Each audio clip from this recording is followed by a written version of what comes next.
आज हम करेंगे question number 4 which is related to transitive. हम सिर्फ ट्रांजिटिविटी डिस्कस कर रहे हैं यहाँ पे, ठीक है। यहाँ पे देखो, इसने सेट लिया है ए और लिया है आर के बराबर, ठीक। और रिलेशन जो डिफाइन की है वो की है set of all ordered pairs a b such that a is less or equal to b, ठीक है। आपको यह दिखाना है कि दिस इज ट्रांजिटिव। हमें चेक करना होगा कि ये है कि नहीं है। ट्रांजिटिव का मतलब वो आपको दो ऑर्डर्ड पेयर्स लेनी है। मैं ऐसे कहूंगा, लेट, याद रखना, दो ऑर्डर्ड पेयर्स लेनी है इससे। दैट मीन लेट एक्स या A comma B and B comma C belongs to R. देखो, ट्रांजिटिविटी में आपको ये दोनों लेनी है जरूरी, दैट इज नेसेसरी। और एक बात, ये इसका है ना लास्ट कंपोनेंट, इसका पहला कंपोनेंट क्या है, ये, तो ये और ये सेम होनी चाहिए। ऐसी ऑर्डर पेयर्स लेनी है, ठीक है, समझे हम। तो that means obviously a b R से, बी सी आर से, ठीक है। तो अगर ये आपने आर से ली है तो ये फॉलो करेगा। दैट मीन्स ये बी इससे, दैट मीन्स बी इज, बोलो आप नेक्स्ट।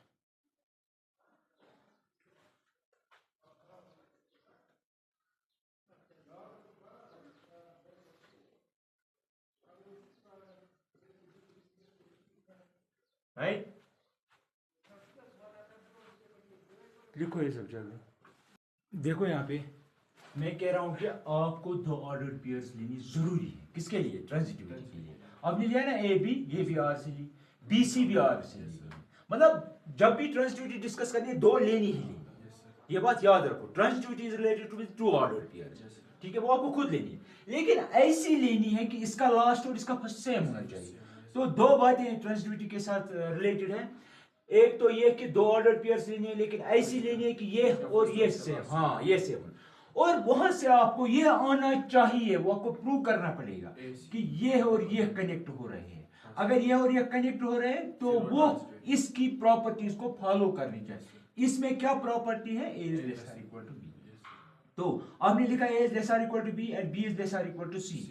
तो अगर ये नंबर इसके बराबर है या छोटा है, ये खुद किसी और नंबर के बराबर है या छोटा है, तो दैट मीन्स ये जो नंबर है ये सीधे इससे छोटा होगा या बराबर होगा। क्योंकि अगर आप ए को 1 देंगे, बी को 1 देंगे, सी को 1 देंगे, तो हम लिखे 1 is equal to 1, 1 is equal to 1, तो 1 इज इक्वल टू 1, ठीक है।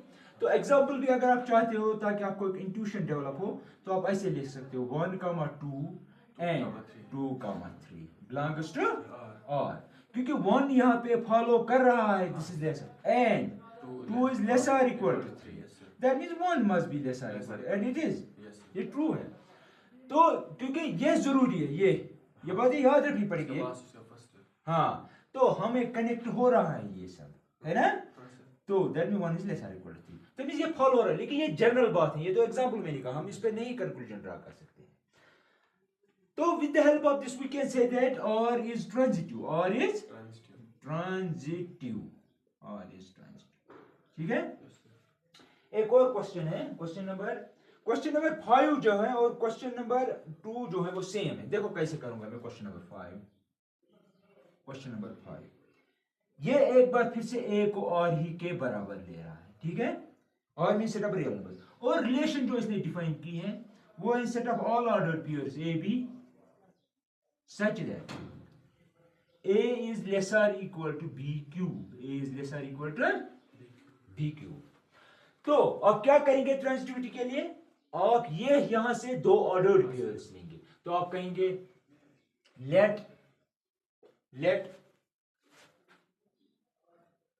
Late a comma b and b comma c belongs to r। हमें ये, इसका मतलब क्या होगा? अगर आर में है तो ये फॉलो करनी चाहिए। दैट मींस हम यहां से कह सकते हैं कि a is lesser equal to b cube and b is lesser equal to c cube.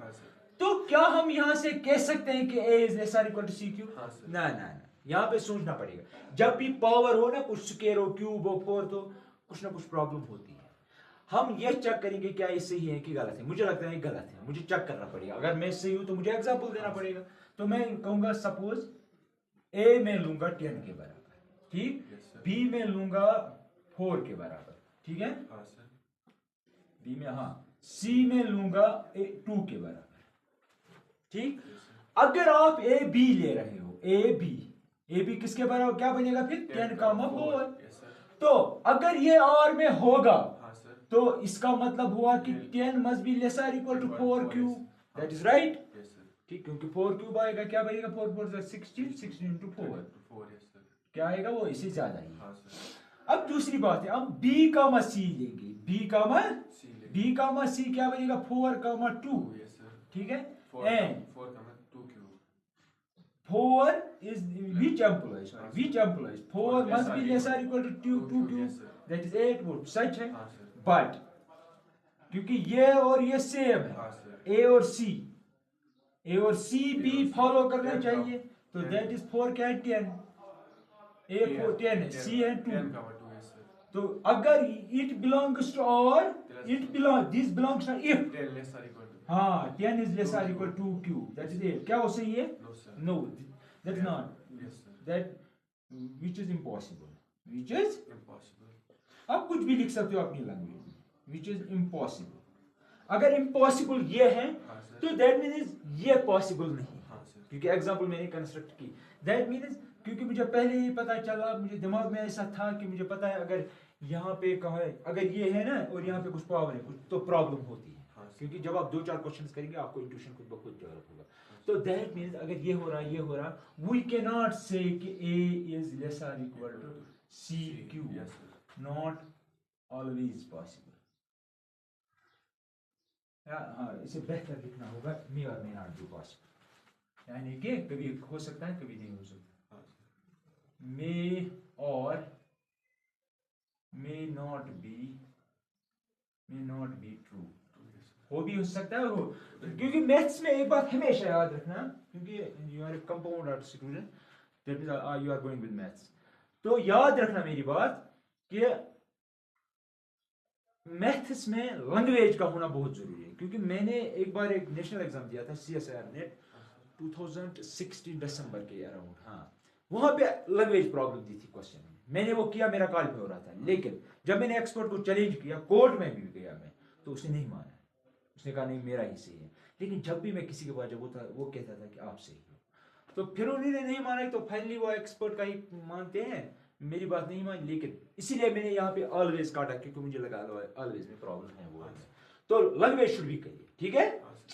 तो दैट मीन्स मैंने 2 ऑर्डर पेयर्स ली थी, यहाँ पे 4 लिया था, यहाँ पे 4 लिया था, तो 10,2 भी होना चाहिए था, लेकिन वो ये नहीं फॉलो कर रहा था, तो that means which employees it is not transitive relation, ठीक है। लिखो ये जल्दी, इससे पहले वाले लेक्चर्स देख लेना, ठीक है।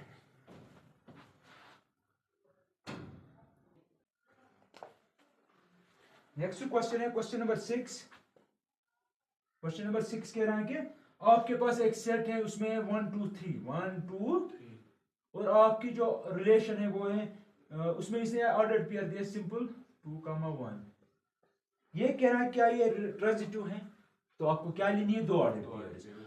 देखो मैं लूंगा हियर 1, 2 एंड 2, 1, दैट मींस ये और सेम, ठीक, वो बिलोंग करते ही हैं आर, उसमें कोई शक नहीं, लेकिन वहां से हमें मिलना चाहिए था क्या 1, 1 मस्ट बिलोंग टू आर, लेकिन दैट डज नॉट, अभी that means it is not transitive,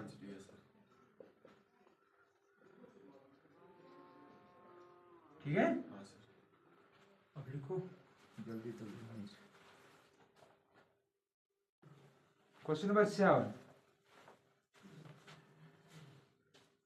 question number 7 कह रहा है कि ए जो है वो है set of all books in A library, set of all books in A library, ठीक है, लाइब्रेरी ऑफ कॉलेज या हायर सेकेंडरी, ठीक है। रिलेशन इसने डिफाइन किया है इसे, set of all order pairs x और वाई कैसे रिलेट है कि x and Y have same number of pages, x and Y have same number of pages.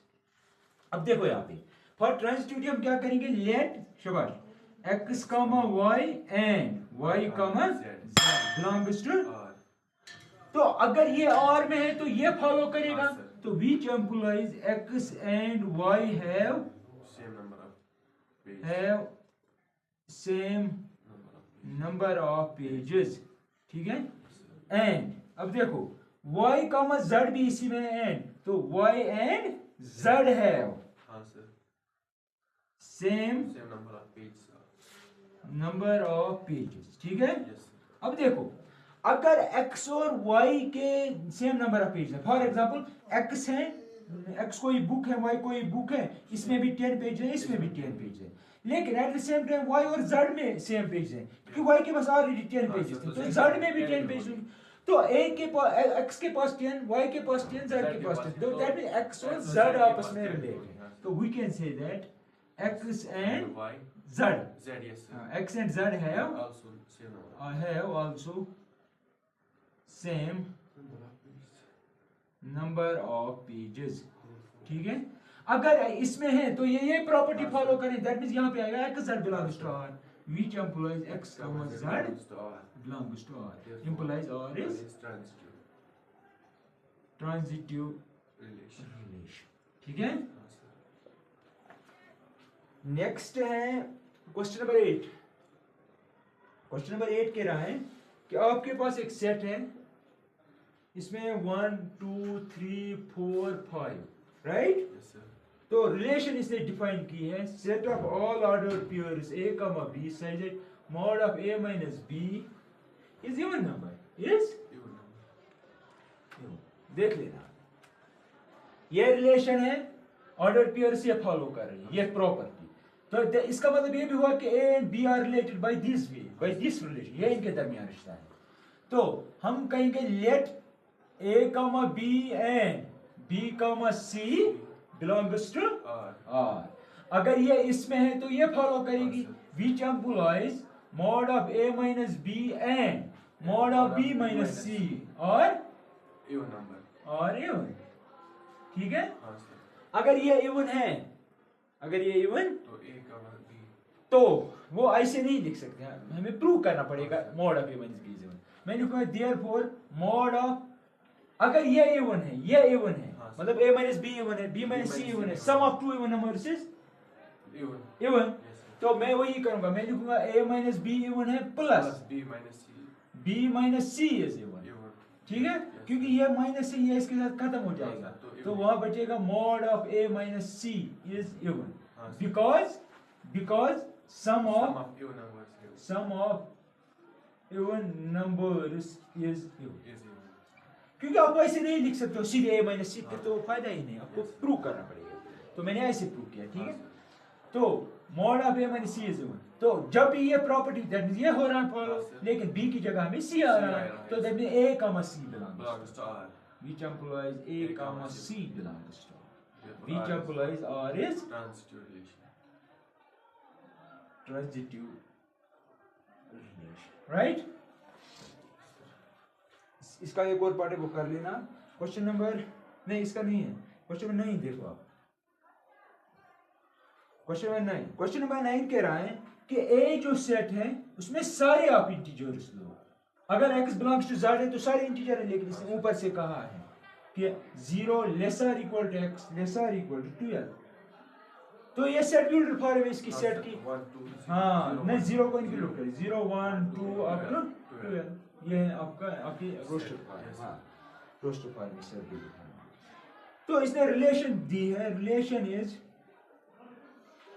तमाम ordered pairs a comma b such that mod of a minus b is multiple of 4, multiple of 4 देखो क्या होता है, याद रखना। अगर मैं यहाँ पे लिखूँ ना 4 या 0 comma 4 comma 8 comma 12 comma 16 comma 16, तो मैं कहूँगा ये सारे मल्टीपल ऑफ 4 है, क्योंकि हर एक को 4 डिवाइड कर रहा है ना, हर एक में एक फैक्टर 4 है, ठीक है।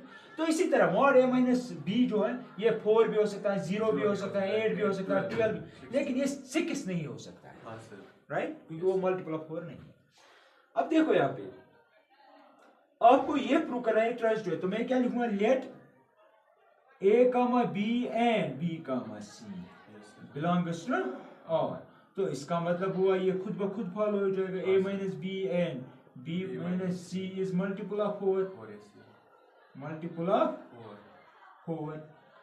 लेकिन हमें चाहिए क्या, a माइनस c, वो भी मल्टीपल ऑफ 4 है।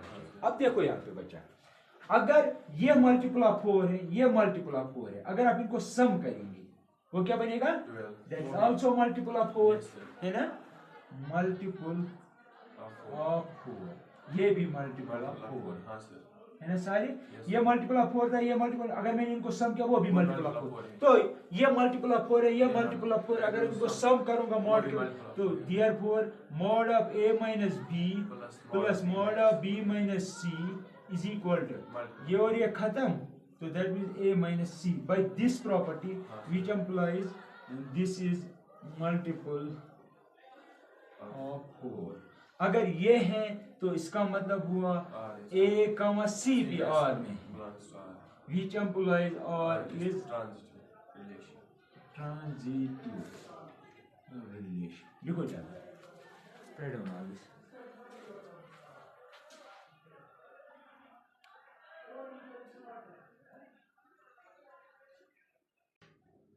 क्वेश्चन नंबर 10 कह रहा है कि आप पहला पार्ट आप एक ऐसी एग्जांपल दो जो सिमेट्रिक हो बट न रिफ्लेक्स हो न ट्रांजिटिव हो।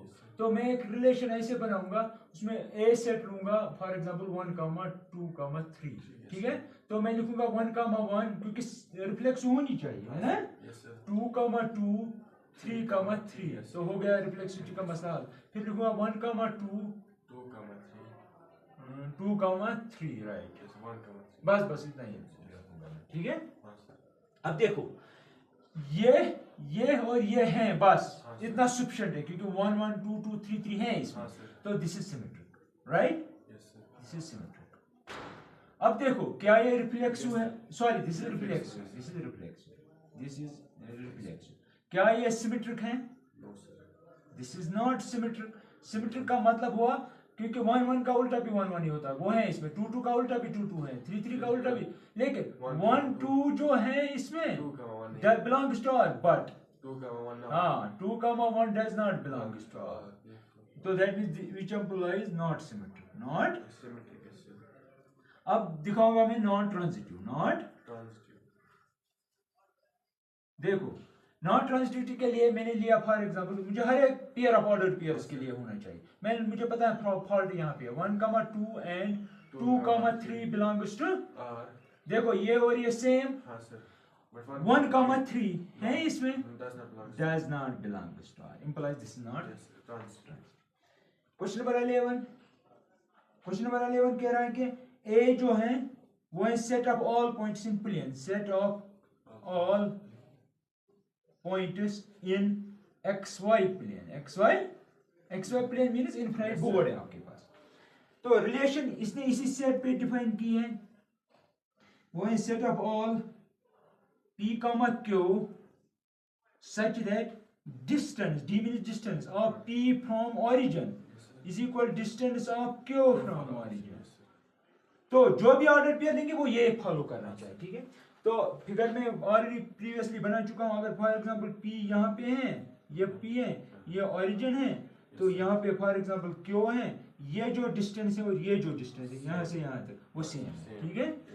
अब देखो यहाँ पे हमें क्योंकि ट्रांजिटिविटी डिस्कस करनी है तो मैं लिखूंगा लेट, अब देख लेना, let P, Q and Q, R belongs to R, this R, या R इसके साथ मिल रहा है तो मैं लिखूंगा S, ठीक है।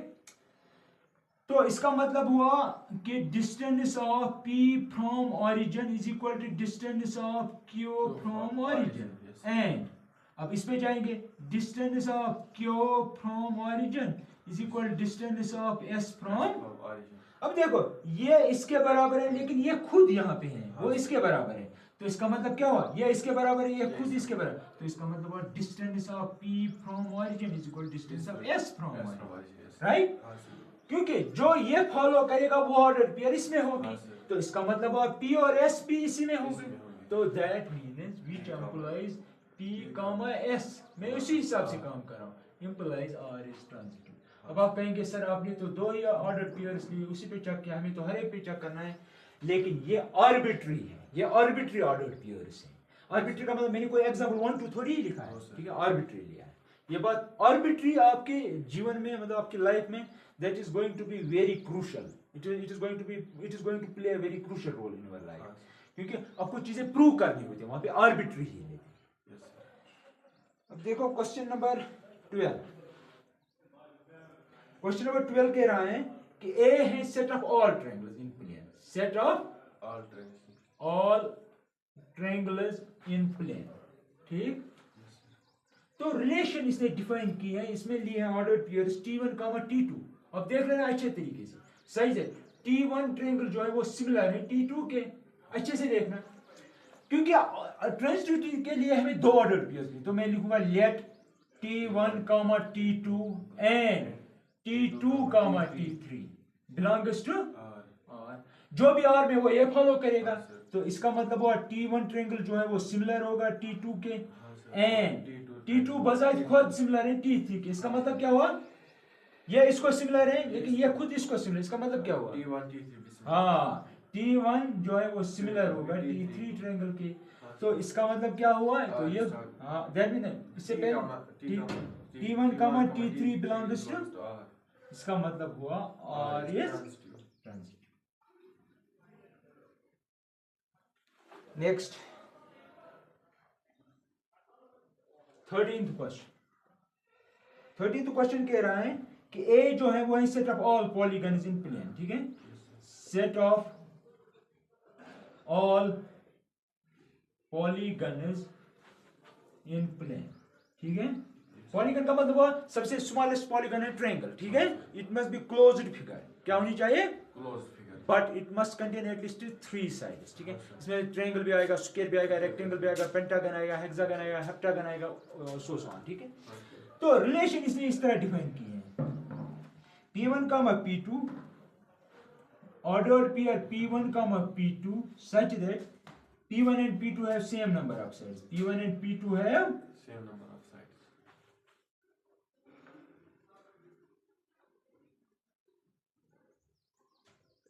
देखो यहाँ पे ये P1 आपका रेक्टेंगल हो सकता है और ये जो है रोम्बस हो सकती है, ठीक है, क्योंकि रिलेशन रिश्ता जो है वो है नंबर ऑफ साइड्स का, हमें सिर्फ नंबर ऑफ साइड्स, हमें ये नहीं देखना ये स्क्वायर है तो ये रोम्बस है ना।